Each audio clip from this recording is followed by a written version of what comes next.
ఓం నమో వెంకటేశాయ. యజ్ఞశేషభోజక కిల్బిషాదిమోచక గోవింద గోవింద. శ్రేష్ఠతమాయ కర్మణ ఇత్యాహ యజ్ఞో హి శ్రేష్ఠతమం కర్మ తస్మాదేవమాహ అని వేదం మనకు ఉపదేశం చేస్తుంది. మానవులకు విహితమైన కర్మలలో, మానవులు తమంతట తాముగా చేసేటువంటి కర్మలలో శ్రేష్టమైనటువంటి కర్మ యజ్ఞరూపమైనటువంటి కర్మ. అటువంటి యజ్ఞరూపమైనటువంటి కర్మను శ్రద్ధగా చేసిన మానవుడు తను ఇహ పరభోగాలను అనుభవించి తన మనస్సును శుద్ధం చేసుకుని తత్వజ్ఞాన మార్గంలోకి కూడా ప్రయాణం చేసేటువంటి అపూర్వమైన అర్హతను పొందుతాడు. ఇటువంటి ఫలితం కలిగినటువంటి యజ్ఞం శ్రేష్ఠతమం అనే విషయంలో ఏమాత్రం సందేహం లేదు అని ఈ వేదవాక్యం మనకు తెలియజేస్తుంది. అటువంటి శ్రేష్ఠతమమైనటువంటి ఆ యజ్ఞరూపమైన కర్మకు ప్రచోదకుడు, ఆ యజ్ఞస్వరూపుడు అయినటువంటి శ్రీ వెంకటేశ్వర స్వామి వారి దివ్య సన్నిధిలో ఈ యజ్ఞ వరాహక్షేత్రంలో మనమందరము ఈ శ్రీమద్ భగవద్గీతా గ్రంథం యొక్క అధ్యయన యజ్ఞార్థమై ఈ శుభ సాయంకాలాన ఇక్కడ సమావేశమై ఉన్నాం. అందరము ముందుగా ఆచార్యుల వారితో కలిసి ప్రార్థనా శ్లోకాలను పఠించుకుని ఈ యజ్ఞ సంకల్పం చేసుకుందాం. ఓం నమో వెంకటేశాయ. శ్రీ గురు ప్రార్థన. గురుర్బ్రహ్మా గురుర్విష్ణు గురుర్దేవో మహేశ్వరః గురుః సాక్షాత్ పరం బ్రహ్మ తస్మై శ్రీ గురవే నమః. శ్రీనివాస ప్రార్థన. వసూపరిచరత్రాత్రే కృష్ణాయ సతతం నమః. అబ్ధికన్యా పరిష్వక్త వక్షసే వెంకటాయ చ. అథ సంకల్పః శ్రీమత్ ఆదివరాహ క్షేత్రే విరాజమానస్య అఖిలాండకోటి బ్రహ్మాండ నాయకస్య శ్రీ పద్మావతి జానేః భగవతః శ్రీ వెంకటేశ్వర స్వామినః దివ్య సన్నిధౌ భగవతః శ్రీకృష్ణ పరమాత్మనః అనుగ్రహేణ అస్మాకం సర్వేషాం శారీరస్య మానసస్య చ బలస్య సిద్ధ్యర్థం సమస్తానాం అసాధ్య వ్యాధీనాం నివారణార్థం సర్వయజ్ఞ ఫలప్రాప్త్యర్థం సర్వాసాం సంపదాం ప్రాప్త్యర్థం విద్యార్థినాం బుద్ధిశక్తి వృద్ధి ద్వారా పరీక్షాసు ఉత్తీర్ణతా సిద్ధ్యర్థం అధికారిణాం స్వస్వవిధి నిర్వహణ కౌశల సిద్ధ్యర్థం సమస్త పాపక్షయార్థం శ్రీ పరమేశ్వర ప్రీత్యర్థం యథాశక్తి శ్రీమద్ భగవద్గీతాయాః తృతీయాధ్యాయాంతర్గత శ్లోకపారాయణం కరిష్యామహే. శ్రీగీతా ప్రార్థనా. సర్వోపనిషదో గావో దోగ్ధా గోపాలనందనః పార్థో వత్సః సుధీర్భోక్తా దుగ్ధం గీతామృతం మహత్. శ్రీకృష్ణ ప్రార్థనా. మందారగంధ సంయుక్తం చారుహాసం చతుర్భుజం బర్హి పింఛావచూడాంగం కృష్ణం వందే జగద్గురుం. శ్రీవేదవ్యాస ప్రార్థనా. వ్యాసః సమస్త ధర్మాణాం వక్తా మునివరేడితః చిరంజీవి దీర్ఘమాయుః దదాతు జటిలో మమ. శ్రీ గురుభ్యో నమః. పరమాత్మ మనకు సృష్టియాదిలో సృష్టిని ప్రారంభం చేసేటువంటి సమయంలో ప్రజాపతి చేసినటువంటి ఉపదేశాన్ని ఒకసారి గుర్తు చేస్తున్నాడు. ఆ గుర్తు చేయటంలో భాగంగా ఇష్టాన్ భోగాన్ హి వో దేవాః దాస్యంతే యజ్ఞభావితాః తైర్దత్తాన్ అప్రదాయైభ్యః యో భుంక్తే స్తేన ఏవ సహ అని ఒక ఉపదేశాన్ని చేశాడు. సృష్టి ప్రారంభ సమయంలోనే మానవులతో కలిపి యజ్ఞాలను సృష్టి చేసే క్రమంలో ఆ యజ్ఞాలతో దేవతలను సంతృప్తిపరచవలసిందిగా బ్రహ్మ మీకు ఉపదేశం చేశాడు. ఆ యజ్ఞాలతో సంతృప్తి పడినటువంటి దేవతలు ఇష్టాన్ భోగాన్ హి ఓ దేవాహ దాస్యంతే, మీరు కోరుకున్న భోగాలన్నిటినీ ఆ దేవతలు ప్రసాదిస్తారు. మీరు కోరుకున్నటువంటి రకరకాల భోగాలను ఆ దేవతలు ప్రసాదిస్తారు. అటువంటి దేవతలు ప్రసాదించినటువంటి భోగాలను వారికి మళ్ళీ నివేదించకుండా, వారి యొక్క యజ్ఞార్థం మరి ఒకసారి ఉపయోగించకుండా ఎవరైతే అనుభవిస్తారో, ఆ అన్నాలను తింటారో, ఆ భోగాలను అనుభవిస్తారో వారు దొంగలే అవుతారు తప్ప మరొకరు కారు అని ఈ శ్లోకంలో పరమాత్మ మనకు గుర్తు చేస్తున్నాడు. విశేషించి పరమాత్మ ఈ శ్లోకంలో ఇష్టాన్ భోగాన్ హి వో దేవాః అని భోగాన్ అనే పదాన్ని ఉంచాడు. ఈ భోగాన్ అనే పదాన్ని ఉంచటం ద్వారా పరమాత్మ చాలా స్థిరమైన సూచనను చేస్తున్నాడు. మీకు ఈ జన్మ లభించింది ఏదో ఒక జన్మలో చేసుకున్నటువంటి కర్మల యొక్క ఫలితాన్ని అనుభవించటం కోసం.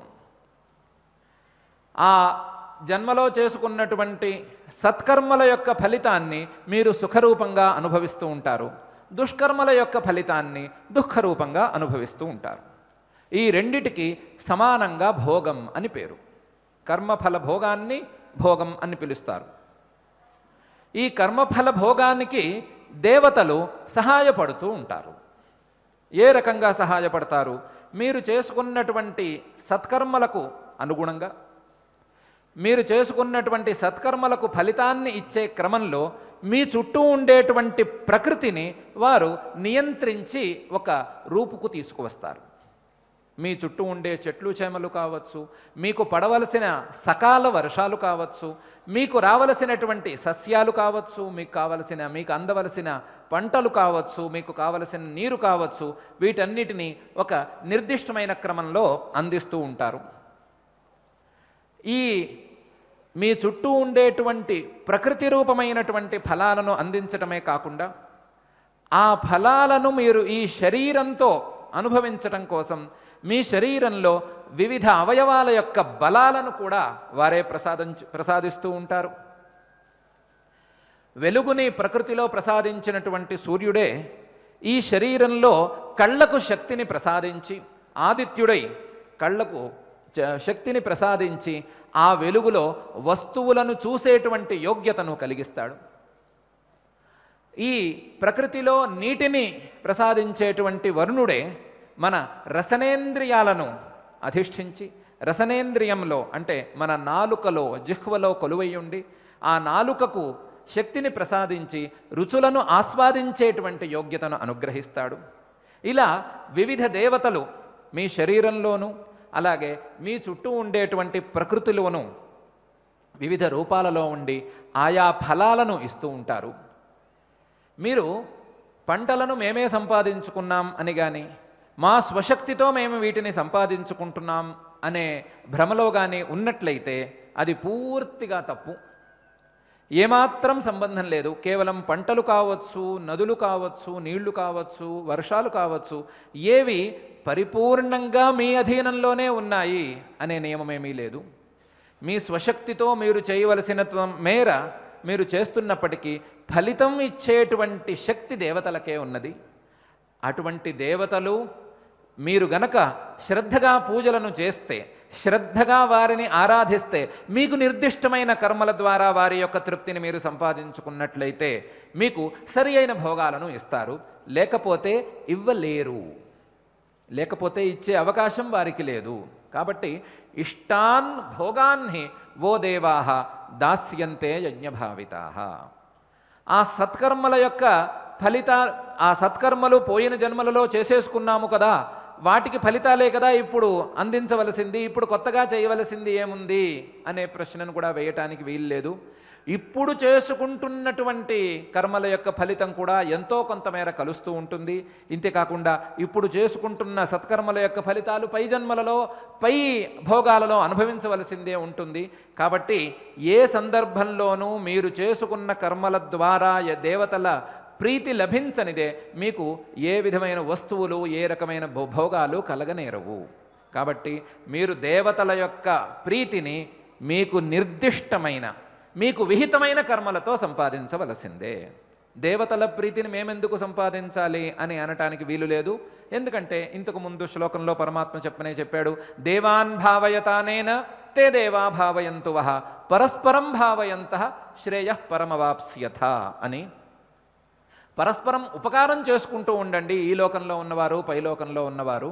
ఆ పరస్పరోపకారం అనేటువంటి సంబంధం లేనిదే ఏ జీవికి మనుగడ లేదు, ఏ సంబంధానికి విలువ లేదు. పరస్పరం ఉపకారం గనక జరక్కపోతే ఏ సంబంధానికి విలువ లేదు, ఏ జీవికి మనుగడ లేదు.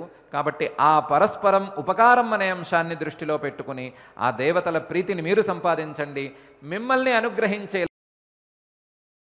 భయంతో వారు దేవతలందరూ పనిచేస్తారు అని పరమాత్మ మనకు స్పష్టంగా ఈ శ్లోకంలో ఉపదేశం చేస్తున్నాడు.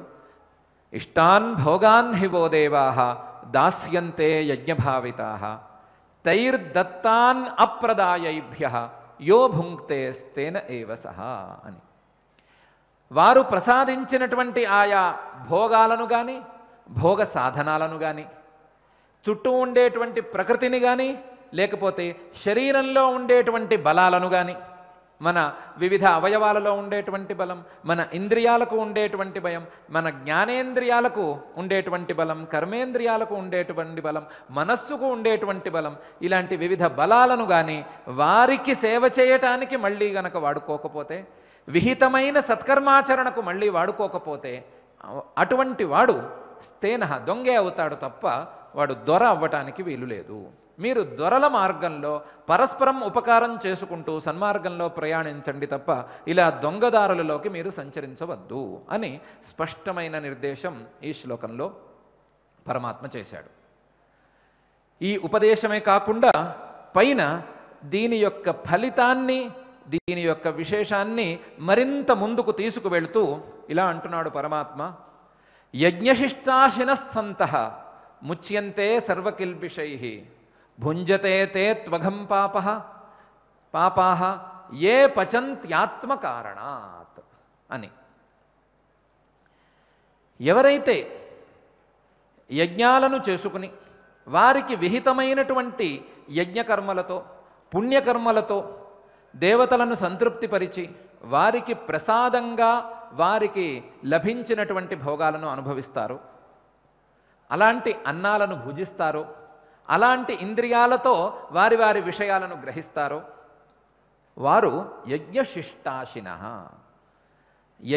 యజ్ఞం చేసిన తరువాత యజ్ఞ ప్రసాదంగా మిగిలినటువంటి యజ్ఞశిష్టం, యజ్ఞశేషం, ఆ యజ్ఞశేషాన్ని అనుభవించేవారు.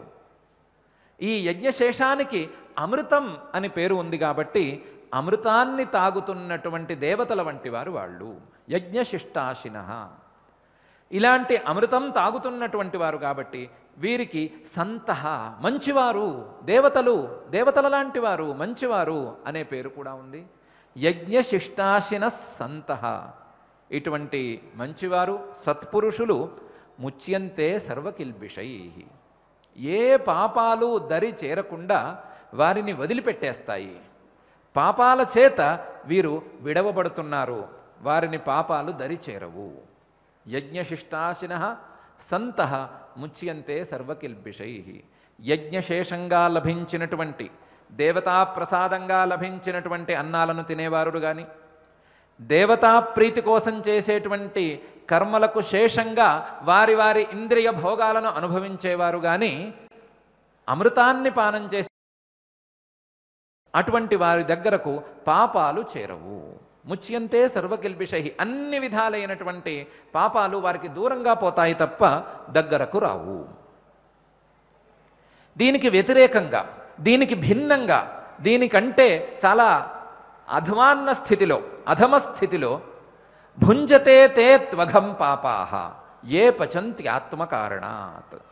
ఎవరైతే కేవలం తాము తినటం కోసం మాత్రమే ఎవరైతే వండుకుంటారో, ఎవరైతే కేవలం తమ ఇంద్రియాలకు తృప్తి కోసం మాత్రమే పనిచేసుకుంటారో, తమకు స్వార్థం మాత్రమే ప్రయోజనంగా ప్రతి పనిని చేస్తారో, అటువంటి వాళ్ళు పాపాత్ములు.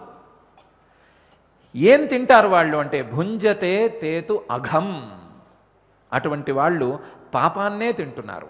స్వయంగా పాపాత్ములు పాపాలనే తింటున్నారు. పాపభూయిష్టమైన అన్నాన్ని తింటారు, స్వయంగా పాపాత్ములై ఉంటారు. పాపాత్ములై ఉండి పాపభూయిష్టమైన అన్నం తింటూ మళ్ళీ మళ్ళీ పాపం అనేటువంటి ఆ పంకంలోకే కూరుకుపోతూ ఉంటారు. భుంజతే తే త్వఘం పాపాః ఏ పచంతి ఆత్మకారణాత్. కేవలం తమ కోసం వండుకునేవారు, కేవలం తమ కోసం పనిచేసుకునేవారు, కేవలం తమ ఇంద్రియాల యొక్క తృప్తి కోసం మాత్రమే పనిచేసేవాళ్ళు పాపాత్ములు. అటువంటి పాపాత్ములు పాపాన్నే తింటూ ఉంటారు తప్ప వారికి ఈ యజ్ఞశిష్టం అనేటువంటి అమృతం దొరకదు. రెండు రకాల మనుషులు. ఒకళ్ళు ఒక రకమైన వాళ్ళు, ఒక విభాగంలో ఉన్నవాళ్ళు యజ్ఞరూపంగా తమ యొక్క క్రియలన్నిటినీ చేసుకుంటూ, యజ్ఞరూపమైనటువంటి క్రియలను కూడా చేసుకుంటూ, యజ్ఞాలను చేసుకుంటూ, దేవతలను సంతృప్తిపరుచుకుంటూ ఆ యజ్ఞం ద్వారా మిగిలిన యజ్ఞశేషాన్ని, యజ్ఞ ప్రసాదాన్ని అనుభవిస్తూ ఉంటారు. వీరు అమృతపానం చేసేటువంటి దేవతలతో సమానమైన వారు. వీరికి ఏ పాపము దరిచేరదు. రెండవ విభాగంలో ఉండేటువంటి వారు కేవలం తమ కోసం వండుకుంటారు, తమ కోసమే పనిచేసుకుంటారు, తమ అభ్యున్నతి కోసం మాత్రమే ప్రయత్నం చేస్తారు. ఏ రకమైనటువంటి యజ్ఞస్పర్శ వీరికి లేదు. వీరు పాపాత్ములవ్వటం వల్ల మాత్రమే కాకుండా ఆ పాపాన్ని మళ్ళీ మళ్ళీ భుజిస్తూ ఉంటారు. వీరికి పాపాలు నిరంతరం చుట్టుకుంటూనే ఉంటాయి అని పరమాత్మ స్పష్టమైనటువంటి విభాగంతో నిర్దేశం చేస్తున్నాడు. ప్రత్యేకించి ఎందుకు ఈ శ్లోకాన్ని ప్రారంభించాడు పరమాత్మ అనంటే, మనం జీవించటానికి ఎన్నో పనులు చేస్తున్నాం. ఈ శరీరాన్ని పోషించుకోవటం కోసం పుట్టిన క్షణం నుండి, లేదా మనకు స్వాతంత్ర్యం వచ్చిన క్షణం నుండి మనకు స్వాతంత్ర్యం పోయిన క్షణం వరకు ఎన్నో పనులు చేసుకుంటూ ఉన్నాం. వాటిలో ప్రతినిత్యం చేసేటువంటి ప్రధానమైన పని భోజనం. ఈ భోజనం మనం వండుకుంటున్నాం, మనం తింటున్నాం, ఎవరికి ఏమి నష్టం అనే ఉద్దేశంలో ఉన్నాం.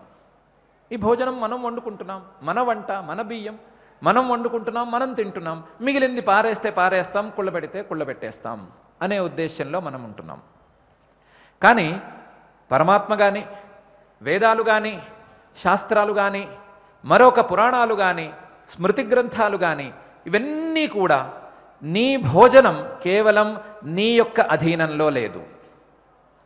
నీ భోజనాన్ని నీ అంతట నువ్వేదో వండుకుంటున్నావు అనే ఉద్దేశ్యం తగదు. ఎన్నో జీవులను హింసిస్తే, ఎన్నో ప్రాణులను ఏడిపిస్తే నీకు నీ భోజనం దక్కుతోంది. ఎన్ని హింసలు చేస్తున్నావో చిన్న భోజనం కోసం లెక్కలేదు. హింస చేస్తున్నావు అంటే ప్రాణిని హింసించి తింటున్నావు అని అర్థం కాదు. ప్రాణిని హింసించకుండా తింటున్నాను అనుకునే సందర్భంలో కూడా ఎన్నో పాపాలు ఆ భోజనం చుట్టూ ముసురుకుంటూనే ఉన్నాయి. ఏం ముసురుకుంటున్నాయి అంటే ఖండని, పేషణి, చుల్లి, ఉదకుంభీచ, మార్జని, పంచసూనా గృహస్థస్య తాభిస్వర్గం నవిందతి అని చెప్తున్నాయి. ఇంకా రకరకాల శ్లోకాలు ఉన్నాయి ఈ విషయంలోనూ. ఏ వంట చేయాలన్నా ముందు ఆ గదిని శుభ్రం చేస్తున్నారు అందరూ. గదిని శుభ్రం చేయటం అంటే ఏంటి? అక్కడ ఉండే పురుగులకు హింసను కలిగించటం. కొన్ని అక్కడ ఉండేటువంటి పురుగులు ప్రాణాన్ని కోల్పోతున్నాయి, కొన్నేమో ఇబ్బంది పడుతున్నాయి. అక్కడ ఉండే చీమలు కావచ్చు, మరొక కీటకాలు కావచ్చు, ఇబ్బంది పడుతున్నాయి.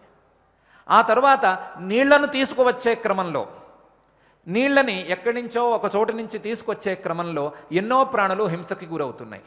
ఆ నీళ్లను కాచటం ఇత్యాది కార్యక్రమాలలో ఎన్నో ప్రాణాలను కోల్పోతున్నాయి. నీళ్లలో నివాసం ఉండేటువంటి ఎన్నో ప్రాణులు ప్రాణాలను కోల్పోతున్నాయి. ఆ నీళ్లలో బియ్యం వేసి ఉడకపెట్టే క్రమంలో ఎన్నో ప్రాణులు ఇబ్బందికి గురవుతున్నాయి. ఆ నీళ్లలోకి బియ్యం రవ్వ కానీ మరొకటి కానీ చేసేటువంటి సందర్భంలో వాటిని పేషణం అని అంటారు. బియ్యాన్ని పిండి చేసే క్రమంలో లేదా మరొక ధాన్యాన్ని పిండి చేసే క్రమంలో ఎన్నో ప్రాణులు ప్రాణాలను కోల్పోతున్నాయి. అదేవిధంగా కూరగాయలను తరిగే క్రమంలో ఎన్నో ప్రాణులు ప్రాణాలను కోల్పోతున్నాయి. మంట వెలిగిస్తే ఎన్నో ప్రాణులు వాటి ప్రాణాలను కోల్పోతున్నాయి. ఇలా రకరకాలుగా హింస జరుగుతూనే ఉంది. ఆ హింసని కొంతమేరకు చూస్తూనే ఉన్నాం, కానీ కొంతమేరకు లెక్క పెట్టడం లేదు. ఇది తప్పని హింస అనే ఉద్దేశంతో మనం దానిని లెక్క చేయటం లేదు. ఒకవేళ తెలిసినా దాన్ని మనం పెద్దగా విలువ ఉంచి తీసుకోవటం లేదు. కానీ ఒక ప్రాణానికి ఉండే విలువని లెక్కేస్తే, ఒక ప్రాణం ఇంకో ప్రాణం ఎందుకు, మన ప్రాణానికి ఉండే విలువని లెక్కేస్తే రోజువారీ భోజనంలో మన ప్రాణంతో సమానమైనటువంటి ఎన్ని ప్రాణాలను మనం హింసిస్తున్నాం అనే విషయం లెక్కకు తేలదు. ఇటువంటి హింసాపూర్ణమైనటువంటి భోజనం రోజుకు ఒక్కసారి అని కూడా నియమం లేదు. ఎన్నిసార్లైనా కావచ్చు, ఎన్ని విధాలుగానైనా ఉండవచ్చు. ఈ హింసలు చేసుకుంటూ చేసుకుంటూ చేసుకుంటూ పోతున్నాడే తప్ప మానవుడు నేను చేస్తున్నది హింస అనే ఉద్దేశంలో ఉన్నాడా అంటే లేవనే చెప్తున్నాయి ధర్మశాస్త్రాలు, ఉండాలని చెప్తున్నాయి. మీరు చేసేటువంటి ఖండనాల్లో ఏ ప్రాణాలు పోతున్నాయో చూసుకోవాలి. మీరు చేసే రవ్వలలో పిళ్లలో ఏ రకమైన ప్రాణులు ఇబ్బంది పడుతున్నాయని చూసుకోవాలి. మీరు వెలిగించే మంటలలో ఎన్ని ప్రాణాలు ఆహుతవుతున్నాయో చూసుకోవాలి. మీరు చేసేటువంటి నీళ్లని శుభ్రపరిచే కార్యక్రమంలో ఎన్ని ప్రాణాలు పోతున్నాయో తెలుసుకోవాలి. మీరు శుభ్రం చేసుకునే కార్యక్రమంలో ఎన్ని ప్రాణాలకు లెక్క లేకుండా ఉందో తెలుసుకోవాలి. వీటన్నిటికీ ప్రతినిత్యం చేసేటువంటి ఈ పాపాలన్నిటికీ ప్రతినిత్యం ప్రాయశ్చిత్తం చేసుకోవాల్సిందే. ప్రతినిత్యం చేసేటువంటి పాపాలకు ప్రతినిత్యం ప్రాయశ్చిత్తంగా ఈ బ్రహ్మగారు ప్రజాపతి గారు సృష్టికి ప్రారంభంలోనే ఈ యజ్ఞాలను తీసుకొచ్చి పెట్టాడు. ఈ యజ్ఞరూపంగా గనక ఈ భోజనాన్ని మనం సంపాదించుకున్నట్లయితే, ఈ పాకాన్ని లేదా ఈ వంటను, ఈ క్రియలన్నిటినీ యజ్ఞరూపంగా ఉంచుకున్నట్లయితే, ఆ యజ్ఞరూపంగా చేసుకున్నటువంటి క్రియలకు శేషం కాబట్టి, యజ్ఞ శేషం కాబట్టి ఆ పాపాలకు కొంతమేరకు ప్రాయశ్చిత్తం జరిగిపోతుంది. కొంతమేరకు, మొత్తం ప్రాయశ్చిత్తం జరిగే వీలు లేదు. మొత్తం ప్రాయశ్చిత్తం జరిగే వీలు లేదు కాబట్టే మహర్షులు, మహాత్ములు, సిద్ధులు ఈ ఆహారానికి దూరంగా ఉంటున్నారు. ఈ ఆహారానికే కాకుండా ఏ ఆహారం కూడా దొరకకుండా ఉండేటువంటి స్థితిని సంపాదించుకోవాలి అని ప్రయత్నం చేసుకుంటున్నారు. కాబట్టి ఆహారం సంపాదించుకోవటం ఈజ్ ఈక్వల్ టు ఏదో ఒక ప్రాణికి ఇబ్బంది కలిగించటం. ఈ ఇబ్బంది పోవాలి అంటే తప్పకుండా ఈ యజ్ఞం అనేటువంటి సత్కర్మాచరణం జరిగి తీరవలసిందే. ఆ యజ్ఞశేషంగా ఆ పాపంతో ఎంతో కొంత ప్రాయశ్చిత్తం జరిగినటువంటి, ఆ పాపానికి ఎంతో కొంత ప్రాయశ్చిత్తం జరిగినటువంటి ఒక సందర్భం రావలసిందే అని ప్రజాపతి గారు పరమాత్మ మనకు ఉపదేశం చేస్తున్నారు. అయితే మనం మోడర్న్ వరల్డ్లో ఉన్నాము. కూరగాయలను తరగటం ఒక పక్కన పెడితే, రవ్వ చేసేటప్పుడు ఇంతకుముందులాగా తిరగలులో రోళ్ళలో వాడటం లేదు, ఏ పురుగులు పడట్లేదు. మేము మిక్సీల్లో చేస్తున్నాము, మరొక విధానంలో చేస్తున్నాము. మా ఓవెన్స్లో ఏ పురుగులు పడవు, జాగ్రత్తగా చూసుకుంటాము. మా నీళ్లు ప్యూరిఫైయర్ నుంచి వచ్చిన నీళ్లు, వాటిలో ఏ బ్యాక్టీరియా ఉండదు కాబట్టి వాటిని కాచినా సరే ఏ ప్రాణి ప్రాణం కోల్పోదు.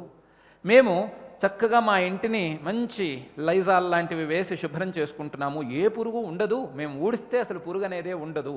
అందువలన మాలాంటి వాళ్ళకి సరిపడేటువంటి ఉపదేశం కాదు అని ఎవరైనా అనుకోవచ్చు. ఈ కాలానికి తగ్గ ఉపదేశం కాదు అని. కానీ ఈ కాలానికి ఇది రెండింతల ఉపదేశమేమో అని నాకు అనిపిస్తోంది. ఎందుకంటే మనం ఇప్పుడు ఏదైతే చూపించుకున్నామో దీని వెనకాల ఇప్పుడు చెప్పుకున్న హింసకి కనీసం 10-15 ఇంతల హింస మనం చేసుకుంటున్నాం. మనం కేవలం ఒక బియ్యాన్ని రవ్వ చేసుకోవడం అనే అంశం మీద మాట్లాడుతున్నాం.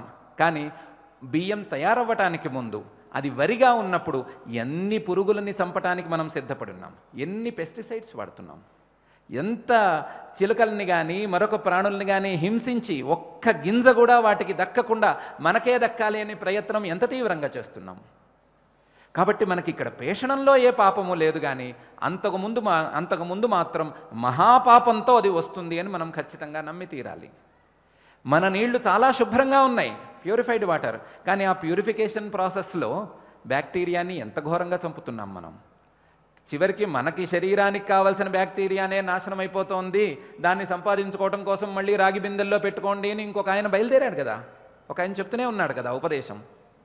మనకు కావాల్సిన బ్యాక్టీరియాను కూడా చంపుకుంటున్న మనం మా వాటర్ ప్యూరిఫైడ్ వాటరు, వాటిలో ఏ హింస జరగదు అని ఎలా చెప్పుకోగలుగుతాం? ఇల్లుని చక్కగా మనం కెమికల్స్ వేసి శుభ్రం చేస్తున్నాము అంటే దాని అర్థం ఏంటి? పురుగులు రావట్లేదు కాదు, వచ్చిన పురుగు బతకట్లేదు. ఇంతకుముందు మనకు తెలిసి బియ్యపిండితో ఇంటి ముందు ముగ్గులు పెట్టేవారు కదా. ఎందుకు పెట్టేవారు? బియ్యపిండితో ముగ్గులు ఎందుకు పెట్టడం అంటే చీమలు వచ్చి తింటాయి అని. పంచదారతో పెట్టక్కర్లా, బియ్యపిండితో ముగ్గులు పెట్టినా చీమలు వచ్చి తింటాయి. ఆ చీమలు రాకూడదనే కదా ఇప్పుడు మనం కెమికల్స్ వేసి ఇల్లు శుభ్రం చేసుకుంటున్నాం. చీమలకు ఆహారం ఇచ్చే స్థాయి నుండి చీమలను పూర్తిగా చంపేసే పరిస్థితికి వచ్చేసాం కదా, సందేహమే లేకుండా. కాబట్టి ఏ దశలోనూ మనం చాలా జాగ్రత్తగా ఉంటున్నామో మోడర్న్ వరల్డ్ అనుకోవడానికి వీల్లేదు. మనం చాలా అధమ స్థితికి దిగజారుతున్నాం ఈ దృష్టిలో చూస్తే. నన్ను మీరెవరు తప్పుపట్టరు, ఆలోచన చేస్తే మీకు ఈ విషయం తప్పకుండా మనసుకు ఎక్కుతుంది. మనం చాలా అధమ స్థితికి దిగజారుతున్నాం. మనం చేసేటువంటి హింసల యొక్క స్థాయిని పెంచాము తప్ప హింస లేని పరిస్థితి తెచ్చుకోలేదు. ఎంత హింస స్థాయికి తెచ్చుకున్నామంటే ఆ హింస తిరిగి తిరిగి మన తలకే చుట్టుకునేటువంటి స్థాయికి తీసుకొచ్చుకున్నాం. వివాదాలు గనక చేయము అని అనుకుంటే, వివాదాల జోలికి పోకుండా ఉండాలి అని అనుకుంటే, ఒక చిన్న విషయం, ఈ భూమి మీద ఆటం బాంబు పడ్డా కూడా మనుగడ సాధించగలిగినటువంటి జీవి ఏది అని ఒక స్టడీ. మనుగడ సాధించగలిగిన జీవి ఏది? ఆటం బాంబు పడ్డా మిగతా జీవులందరూ పోవాల్సిందే, మనుషులు లెక్కలోకి లేరు, మిగతా జీవులన్నీ పోవాల్సిందే. కానీ ఒక జీవి మనుగడ సాధించగలదు అని ఒక అంచనా ఉంది. ఏమిటి ఆ జీవి అంటే బొద్దింక, కాక్రోచ్. ఆ బొద్దింకని మనం సులభంగా కొట్టేస్తున్నాం. అంటే ఆటం బాంబు పడ్డా కూడా ఆ జీవి మనుగడ సాధిస్తుంది, కానీ మన దెబ్బకి మాత్రం అది పోతుంది. మరి ఆ దెబ్బ కేవలం ఆ జీవికా, లేకపోతే దాని వాసన పీలుస్తున్న మనకి కూడానా? మన హింస ప్రాణుల స్థాయి దాటిపోయింది, మన స్థాయికి కూడా వచ్చేసింది, మన నెత్తికి కూడా చుట్టుకునేటువంటి హింస స్థాయి ఉంచింది. కాబట్టి ఈ హింసకి పరిహారం చేసుకోవలసిందే. ఈ పరిహారం రెండు రకాల పరిహారం. ఒక పరిహారం ఆ యజ్ఞరూపమైనటువంటి క్రియను చేసుకోవటం, యజ్ఞరూపంగా ఆయా దేవతలకు నివేదన చేసి ఆ ప్రసాదాన్ని స్వీకరిస్తూ ఉండటం. రెండవ పరిహారం, రెండవ నివారణ, ఇటువంటి క్రియలను తగ్గించుకునే ప్రయత్నం చేసుకోవటం. మనకు కూడా హాని కలిగించేటువంటి ఈ క్రియలను తగ్గించే ప్రయత్నం చేసుకోవటం అని రెండు పనులు చేస్తే తప్ప మనకు ఈ ముందున్నటువంటి మన తలకు కూడా చుట్టుకుంటున్నటువంటి ఈ హింస మనల్ని విడవదు. అయితే యజ్ఞం అనే మాట వచ్చినప్పుడు మీరు చేయాల్సిన ప్రయత్నం అనే మాట మాట్లాడతారేమిటి అని మీరు ఎవరైనా అడగచ్చు. యజ్ఞం గురించి మాట్లాడండి, దేవతలు, ప్రీతి, యజ్ఞం అని మాట్లాడండి, మీకెందుకు ఈ వ్యవహారం అని అంటే నేను చిన్న ఉదాహరణ చెప్తాను. తండ్రి గారు ఊరు వెళుతూ ఈరోజు మన ఇంటికి అతిథి వస్తున్నాడు, వాడికి భోజనం పెట్టు అన్నారు. పిల్లవాడు విన్నాడు. పిల్లవాడు అంటే మరీ చిన్న పిల్లవాడు కాదు, మధ్య వయసువాడు విన్నాడు. ఆ అతిథి వస్తూ తన కుమారుణ్ణి కూడా తీసుకొచ్చాడు, తన పిల్లవాడిని తీసుకొచ్చాడు. ఈ ఆతిథ్యం ఇవ్వాల్సిన పిల్లవాడు ఒక విస్తరేసి భోజనం పెడుతున్నాను రండి అన్నాడు. పాపం వచ్చిన అతిథి మా అబ్బాయి కూడా ఉన్నాడండి అని చెప్పాడు. చెప్తే ఆతిథ్యం ఇవ్వవలసిన పిల్లవాడు అంటున్నాడు, లేదు, మా తండ్రి గారు నాకు అతిథి వస్తాడు, అతిథి అంటే ఏకవచనం, అతిథి వస్తాడు, భోజనం పెట్టు అన్నారు. నేను వాడికి భోజనం పెడతాను. ఆ అతిథి ఒక్కడే అవ్వాలి, వాడు నువ్వైనా సరే, నీ పిల్లవాడైనా సరే, ఎవరో ఒకళ్ళకి భోజనం పెడతాను. అందువలన మా తండ్రి గారి మాటను నేను పాటిస్తాను అని పిల్లవాడు అన్నాడే అనుకోండి, వాడిని ఏమంటాం మనం? అతిథి అని చెబితే అతిథి ఇంటికి వచ్చినవాడు, వాడు ఒకడవ్వచ్చు, ఇద్దరవ్వచ్చు, జాగ్రత్తగా నీ శక్తి మేర నువ్వు వాడికి ఆతిథ్యాన్ని ఇవ్వు అనే మాటకు అర్థమే తప్ప, ఒక్కడొస్తాడు ఆ ఒక్కడికి భోజనం పెట్టేస్తే నీకు కృతార్థత అనే అర్థం కాదు కదా. అట్లాగే యజ్ఞరూపంగా సత్కర్మం చేసుకుని మీ పాపాలను పోగొట్టుకోండి అంటే ఆ యజ్ఞం వరకు చేస్తాం, మిగతావన్నీ మహాపాపాలు చేస్తాం అంటే ఆ వాక్యానికి అర్థం ఒప్పుకున్నట్టు కాదు కదా. అందువలన మనం తప్పకుండా అంటే చేయక తప్పని పాపాలను చేసి ఆ పాపాలకు యజ్ఞరూపంగా ప్రాయశ్చిత్తం చేసుకోవటం, చేయటం తప్పేటువంటి పాపాలు అంటే ఇంకో రకంగా సాధించుకోగలిగినటువంటి పాపాలను చేయకుండా ఉండటం అని రెండు ఇందులోనే కలిసి ఉన్నాయి అని ఈ దృష్టాంతంతో మనకు తెలుస్తూనే ఉంది కదా. కాబట్టి మనం చేయక తప్పని పాపాలను చేసుకుంటే ఆ పాపాలకు ప్రాయశ్చిత్తంగా యజ్ఞాలు చేసుకోవటం, చేయక తప్పని పరిస్థితి లేని పాపాలను మాత్రం నివారించుకోవటం, చేయకుండా ఉండటం అనేది రెండు కూడా ఈ యజ్ఞశిష్టాశిన సంతః అనే వాక్యానికి అర్థం చేసుకోవచ్చు. ఈ భావనలో ఈ శ్లోకాన్ని చక్కగా అర్థం చేసుకుంటే పరమాత్మ పైన రకరకాల యజ్ఞాల గురించిన ప్రస్తావాలను పైన తీసుకొస్తున్నాడు. ద్రవ్యమయ యజ్ఞాలు అంటున్నాడు, అలాగే జ్ఞానమయ యజ్ఞాలు అని అంటున్నాడు. రకరకాల యజ్ఞాల గురించిన ప్రస్తావాలను పరమాత్మ పైన తీసుకువస్తున్నాడు. అదేవిధంగా వేదాలలోనూ శాస్త్రాలలోనూ పంచమహాయజ్ఞాలు అనేటువంటి మహాయజ్ఞాలు కూడా ఉన్నాయి, రకరకాల యజ్ఞాలు ఉన్నాయి. చాలా విస్తారమైనటువంటి యజ్ఞం అనేటువంటి ప్రక్రియ ఉంది.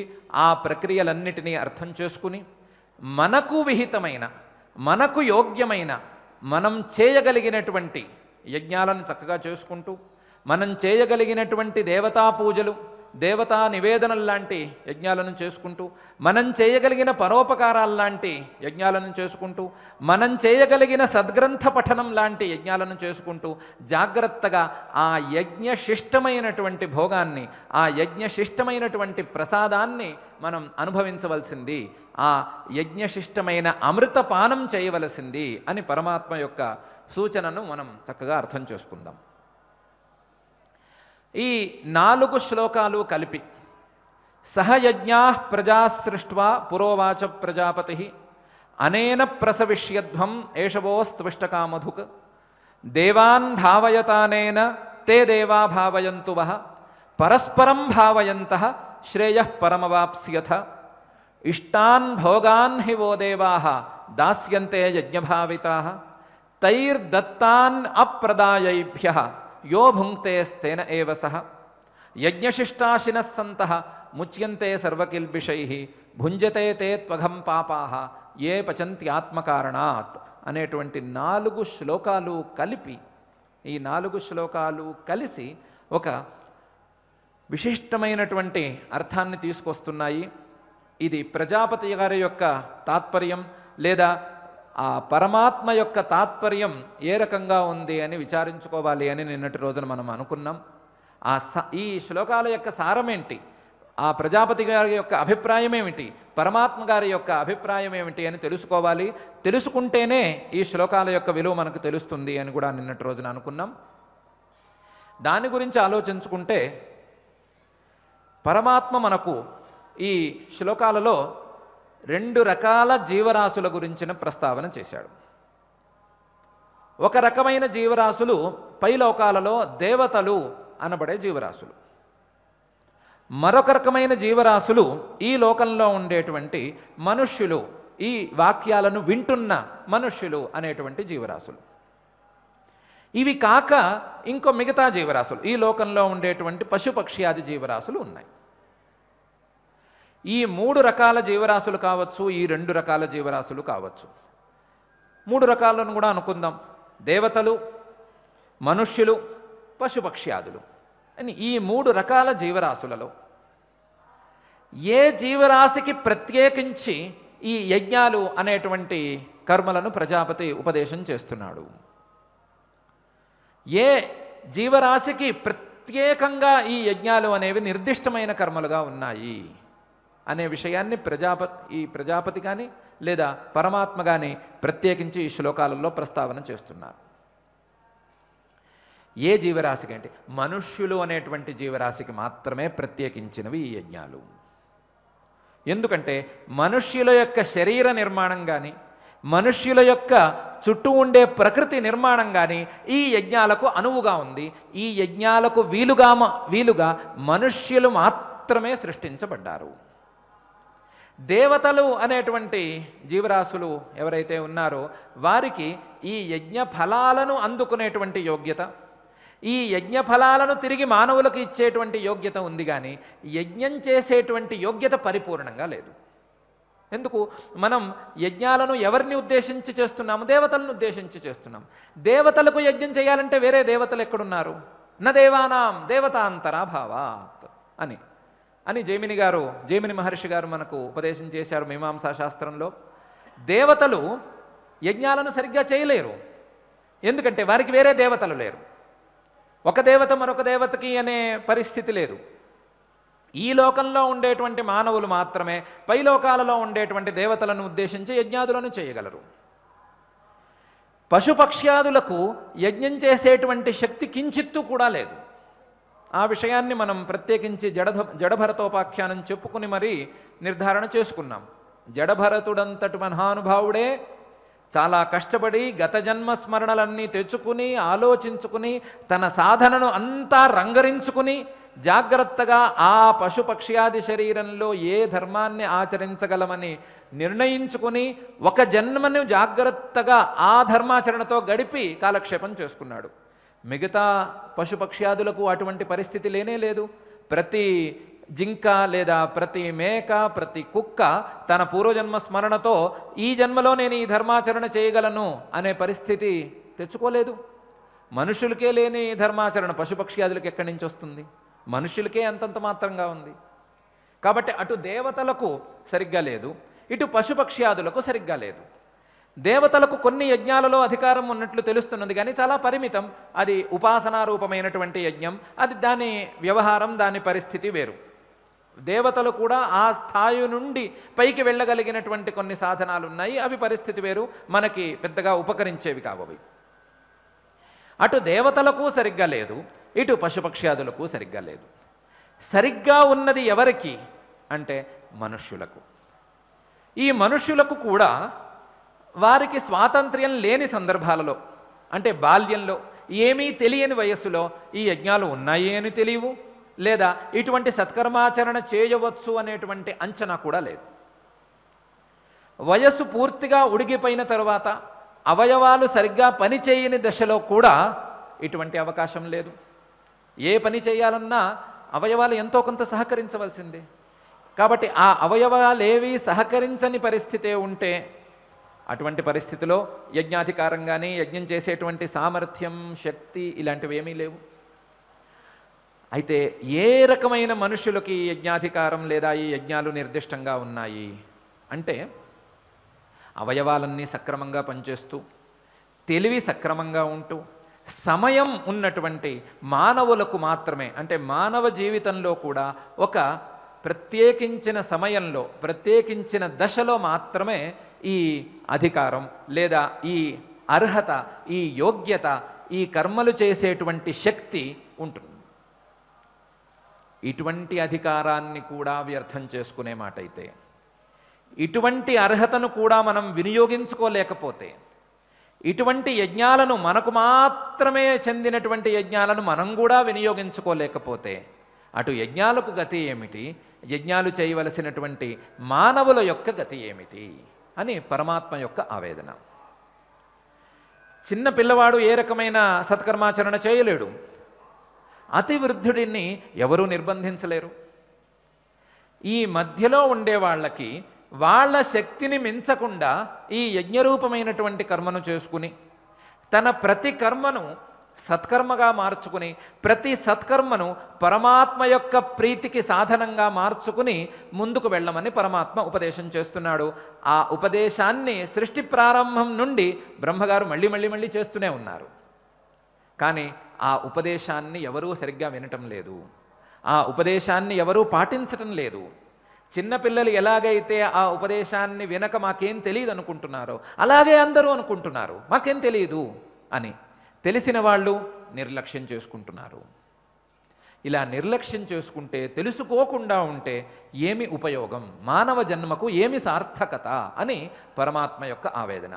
ఆ ఆవేదనతో నేను కాదు, బ్రహ్మగారు కాదు, సృష్టి ప్రారంభం నుండి ఈ క్షణం వరకు ఈ మాట చెప్తూనే ఉన్నాము. ఏం చెప్తున్నాము? అయ్యా యజ్ఞాలు చేసుకోండి, యజ్ఞరూపమైన సత్కర్మాచరణ చేసుకోండి, మీ ప్రతి కర్మను సత్కర్మగా మార్చుకోండి, ప్రతి సత్కర్మను పరమాత్మార్పణం చేసుకుని ఆ పరమేశ్వరార్పితమైనటువంటి సత్కర్మకు ప్రసాదంగా మీ భోగాలను మీరు తీసుకోండి. భోగాలను అనుభవించవద్దు అనేది ఇక్కడ ప్రాథమికమైన ఉపదేశం కాదు. ఆ భోగాలను ఈశ్వర ప్రసాదంగా, పరమాత్మ యొక్క ప్రసాదంగా తీసుకోండి. తీసుకున్నప్పుడు ఆ భోగాల వల్ల వచ్చేటువంటి దుష్ఫలితాలు మీ దాకా రావు. అది పాపం కాదు. లేకపోతే రకరకాల పాపాలకు మీరు గురి కావటం, మీరు పాపాత్ములైపోవటం, పాపాలను మళ్ళీ మళ్ళీ చేసుకుంటూ ఉండటం, ఆ పాప ఫలితాలను అనుభవించటం అనేటువంటి బురద మిమ్మల్ని వదలటం లేదు అని పరమాత్మ మనందరినీ చూసి చాలా ఆవేదన పడుతున్నాడు. ఆవేదనతో మీరు యజ్ఞాలను తెలుసుకొని సక్రమంగా నిర్వర్తించండి. ఎవరికి ఏది విహితమో, ఎవరికి ఎంతవరకు అర్హత ఉన్నదో, ఎవరు ఏమి చేయాలో అది జాగ్రత్తగా చేసుకోండి. ఎవరి శక్తి ఎంత ఉందో అంతే చేసుకోండి. ఎవరికి అవయవాలు ఎంతవరకు సహకరిస్తే అంతవరకే స్వధర్మాచరణం చేసుకోండి. ఏ దశలో ఎంతవరకు మనసు ఏకాగ్రంగా నిలిస్తే అంతవరకే చేసుకోండి. ఏమీ ఇబ్బంది లేదు. మీ శక్తి కొలది చేసుకోండి. ఆఖ్యాతానాం అర్థం బ్రువతాం శక్తి సహకారిణి అని ప్రధానమైన నియమం. చెప్పేవాళ్ళు చక్కగా ఉపదేశం చేస్తారు. శక్తిని మించకుండా, శక్తికి తగ్గకుండా దాన్ని ఆచరణలో పెట్టుకోవటం అనేది సాధకుల వంతు, మనుష్యుల వంతు. కాబట్టి మీరు మీకు మాత్రమే లభించినటువంటి ఆ యజ్ఞాలను నిర్లక్ష్యం చేయవద్దు. ఆ దేవతా ప్రీతి కోసం మీరు చేసేటువంటి ప్రయత్నాలను ఆపుకోవద్దు.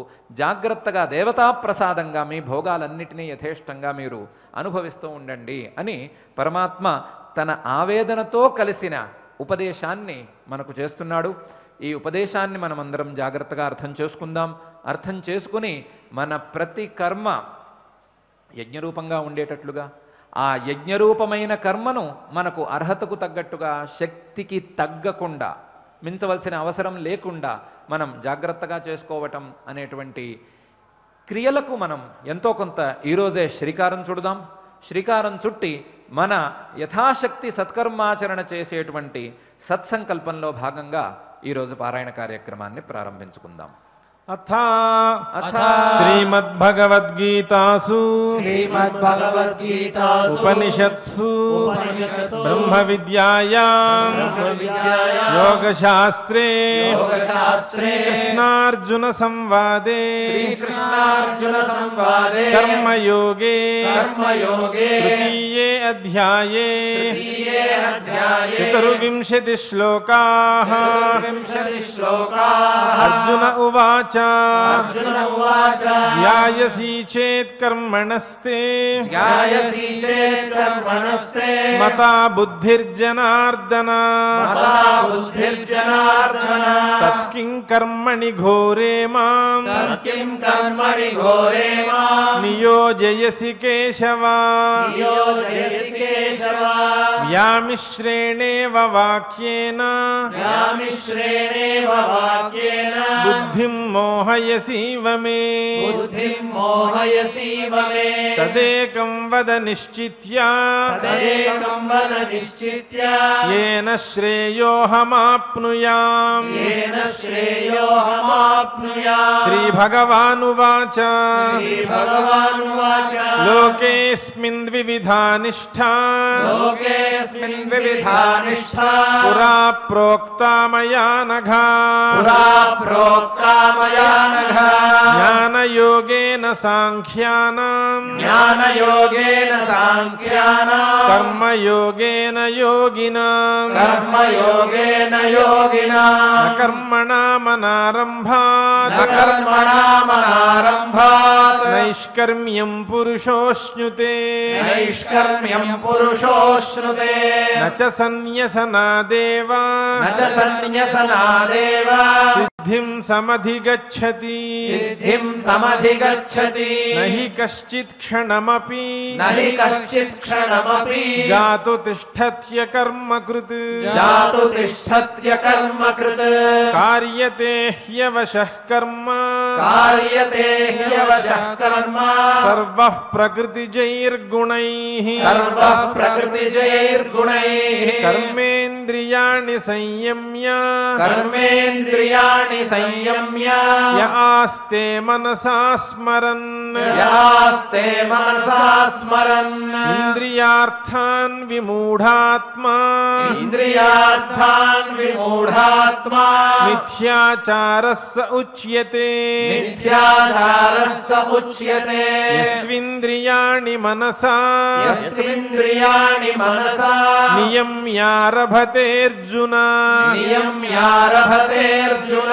కర్మేంద్రియైః కర్మయోగం కర్మేంద్రియైః కర్మయోగం అసక్తః స విశిష్యతే అసక్తః స విశిష్యతే నియతం కురు కర్మత్వం నియతం కురు కర్మత్వం కర్మజ్యాయో హ్యకర్మణః కర్మజ్యాయో హ్యకర్మణః శరీరయాత్రాపి చ తే శరీరయాత్రాపి చ తే న ప్రసిద్ధ్యేద కర్మణః న ప్రసిద్ధ్యేద కర్మణః యజ్ఞార్థాత్ కర్మణోన్యత్ర యజ్ఞార్థాత్ కర్మణోన్యత్ర లోకోయం కర్మబంధనః లోకోయం కర్మబంధనః తదర్థం కర్మ కౌంతేయ తదర్థం కర్మ కౌంతేయ ముక్తసంగః సమాచర ముక్తసంగః సమాచర సహ యజ్ఞాః ప్రజా సృష్ట్వా సహ యజ్ఞాః ప్రజా సృష్ట్వా పురోవాచ ప్రజాపతిః పురోవాచ ప్రజాపతిః అనేన ప్రసవిష్యధ్వం అనేన ప్రసవిష్యధ్వం ఏషవోస్త్విష్టకామధుక్ ఏషవోస్త్విష్టకామధుక్ దేవాన్ భావయతానేన దేవాన్ భావయతానేన తే దేవా భావయంతు వః తే దేవా భావయంతు వః పరస్పరం భావయంతః పరస్పరం భావయంతః శ్రేయః పరమవాప్స్యథ శ్రేయః పరమవాప్స్యథ ఇష్టాన్ భోగాన్ హి वो దేవాః ఇష్టాన్ భోగాన్ హి वो దేవాః దాస్యంతే యజ్ఞభావితాః దాస్యంతే యజ్ఞభావితాః తైర్దత్తాన ప్రదాయేభ్యః తైర్దత్తాన ప్రదాయేభ్యః యో భుంక్తేస్తేన ఏవ సః యో భుంక్తేస్తేన ఏవ సః యజ్ఞశిష్టాశినః సంతః యజ్ఞశిష్టాశినః సంతః ముచ్యంతే సర్వకిల్బిషైః ముచ్యంతే సర్వకిల్బిషైః భుంజతే తే త్వఘం పాపాః భుంజతే త్వఘం పాపాః ఏ పచంత్యాత్మకారణాత్ ఏ పచంత్యాత్మకారణాత్ అన్నాద్భవంతి భూతాని అన్నాద్భవంతి భూతాని పర్జన్యాదన్న సంభవః పర్జన్యాదన్న సంభవః యజ్ఞాద్భవతి పర్జన్యః యజ్ఞాద్భవతి పర్జన్యః యజ్ఞః కర్మ సముద్భవః యజ్ఞః కర్మ సముద్భవః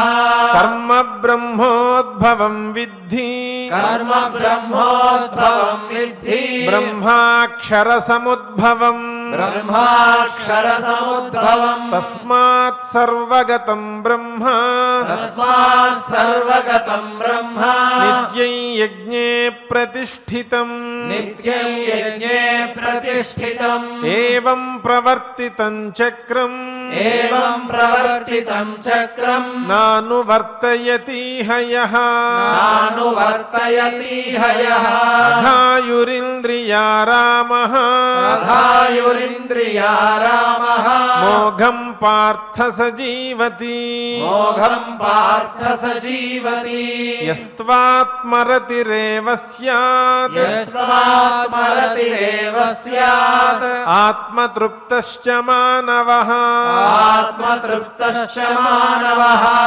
आत्मन्येव च सन्तुष्टः आत्मन्येव च सन्तुष्टः तस्य कार्यं न विद्यते तस्य कार्यं न विद्यते नैव तस्य कृतेनार्थः नैव तस्य कृतेनार्थः नाकृतेनेह कश्चन नाकृतेनेह कश्चन न चास्य सर्वभूतेषु न चास्य सर्वभूतेषु कश्चिदर्थव्यपाश्रयः कश्चिदर्थव्यपाश्रयः तस्मादसक्तः सततम् तस्मादसक्तः सततम् कार्यं कर्म समाचर कार्यं कर्म समाचर असक्तो ह्याचरन् कर्म असक्तो ह्याचरन् कर्म परमाप्नोति पूरुषः परमाप्नोति पूरुषः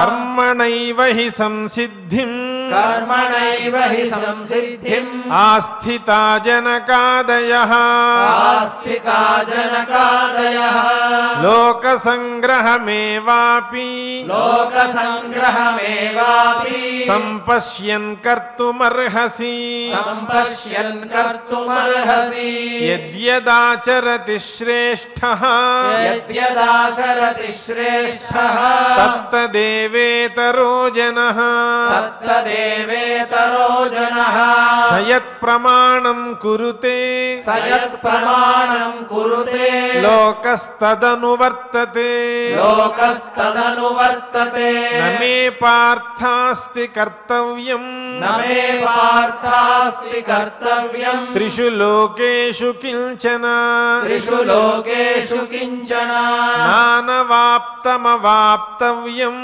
नानवाप्तमवाप्तव्यम् वर्त एव च कर्मणि वर्त एव च कर्मणि यदि ह्यहं न वर्तेयम् यदि ह्यहं न वर्तेयम् जातु कर्मण्यतन्द्रितः जातु कर्मण्यतन्द्रितः मम वर्त्मानुवर्तन्ते मम वर्त्मानुवर्तन्ते मनुष्याः पार्थ सर्वशः मनुष्याः पार्थ सर्वशः उत्सीदेयुरिमे लोकाः उत्सीदेयुरिमे लोकाः न कुर्यां कर्म चेदहम् न कुर्यां कर्म चेदहम् शङ्करस्य च कर्ता स्याम् शङ्करस्य च कर्ता स्याम् उपहन्यामिमाः प्रजाः उपहन्यामिमाः प्रजाः इति श्रीमद्भगवद्गीतासु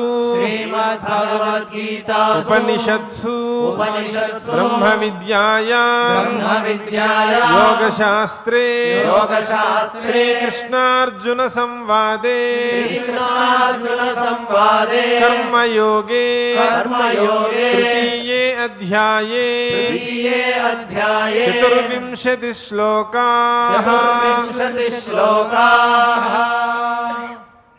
ఇంతవరకు మనం శ్రద్ధగా తృతీయాధ్యాయ శ్లోకాలను పారాయణం చేసుకున్నాం. ఇప్పుడు నామ సంకీర్తన కార్యక్రమం చేసుకుందాం. సుదీర్ఘ అనుభవం కలిగినటువంటి కళాకారులు శ్రీమాన్ పారుపల్లి రంగనాథ్ గారు ఈ కార్యక్రమం చేయించడానికి ఇక్కడికి విచ్చేశారు. వారితో కలిసి మనం నామ సంకీర్తనం చేసుకుందాం.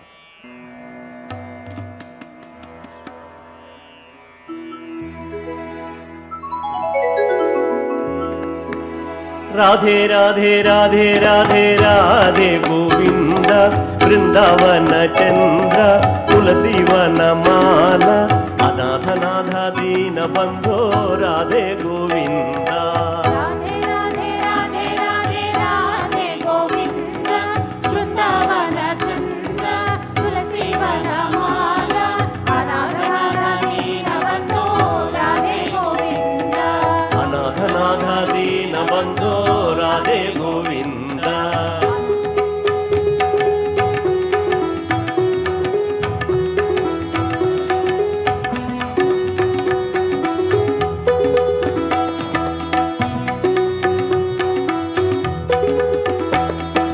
नंद कुमार नवनीत चोरा గోకుల బాల రాధే గోవింద రాధే గోవింద రాధే గోవింద యదుకుల తిలక యశోదనందన గోపీలోల రాధే గోవింద రాధే గోవింద రాధే గోవింద కేశవ మాధవ గాన విలోల గోవింద మాధవ గోపాల బాల రాధే రాధే రాధే రాధే రాధే గోవింద బృందావన చంద్ర తులసి వనమాల అనాథనాథ దీన బంధో రాధే గోవింద అనాథనాథ దీన బంధో రాధే గోవింద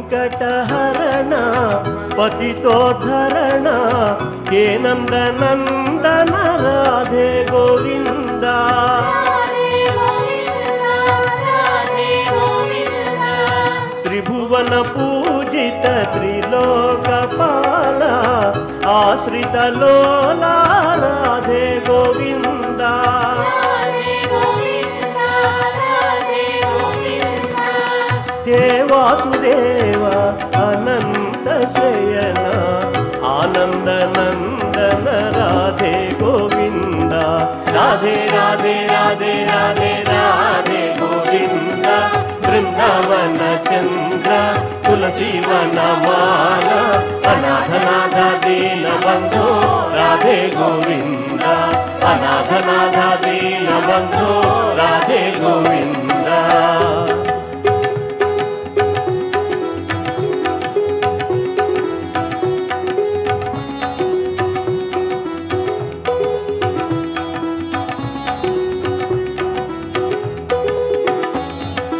మందర గిరిధర ముకుంద మాధవ కాళీయ మర్దన రాధే గోవింద రాధే గోవింద రాధే గోవింద పురుషోత్తమ హరి హే విష్ణు రూప గోవింద బాల రాధే గోవింద రాధే గోవింద రాధే గోవింద దేవకి నందన కృష్ణ మురారే దేవకి నందన కృష్ణ మురారే గోవింద మాధవ రాధే గోవింద రాధే రాధే రాధే రాధే రాధే గోవింద బృందావన చంద్ర తులసి వనమాల అనాథనాథ దీన బంధో రాధే గోవింద రాధే రాధే రాధే రాధే రాధే గోవింద బృందావన చంద్ర తులసి వనమాల అనాథనాథ దీన బంధో రాధే గోవింద అనాథనాథ దీన బంధో రాధే గోవింద అనాథనాథ దీన బంధో రాధే గోవింద కృష్ణం వందే జగద్గురుం కృష్ణం వందే జగద్గురుం కృష్ణం వందే జగద్గురుం కృష్ణం వందే జగద్గురుం కృష్ణం వందే జగద్గురుం కృష్ణం వందే జగద్గురుం కృష్ణం వందే జగద్గురుం కృష్ణం వందే జగద్గురుం కృష్ణం వందే జగద్గురుం కృష్ణం వందే జగద్గురుం కృష్ణం వందే జగద్గురుం కృష్ణం వందే జగద్గురుం కృష్ణం వందే జగద్గురుం కృష్ణం వందే జగద్గురుం కృష్ణం వందే జగద్గురుం కృష్ణం వందే కృష్ణం వందే జగద్గురుం కృష్ణం వందే జగద్గురుం కృష్ణం వందే జగద్గురుం కృష్ణం వందే జగద్గురుం కృష్ణం వందే జగద్గురుం కృష్ణం వందే జగద్గురుం కృష్ణం వందే జగద్గురుం కృష్ణం వందే జగద్గురుం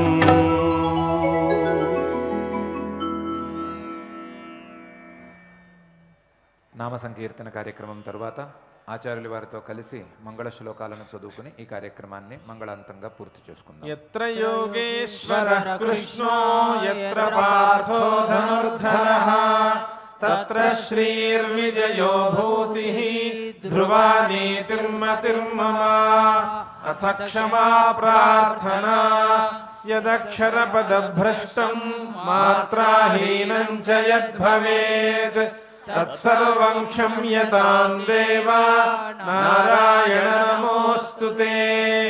అథ భగవత్సమర్పణం కాయేన వాచా మనసేంద్రియైర్వా బుద్ధ్యాత్మనా వా ప్రకృతే స్వభావాత్ కరోమి యద్యత్ సకలం పరస్మై నారాయణాయేతి సమర్పయామి. అథ లోకక్షేమ ప్రార్థనా సర్వే భవంతు సుఖినః సర్వే సంతు నిరామయాః సర్వే భద్రాణి పశ్యంతు మా కశ్చిద్ దుఃఖభాగ్ భవేత్. అథ మంగళం శ్రియః కాంతాయ కళ్యాణ నిధయే నిధయేర్థినాం శ్రీవేంకట నివాసాయ శ్రీనివాసాయ మంగళం.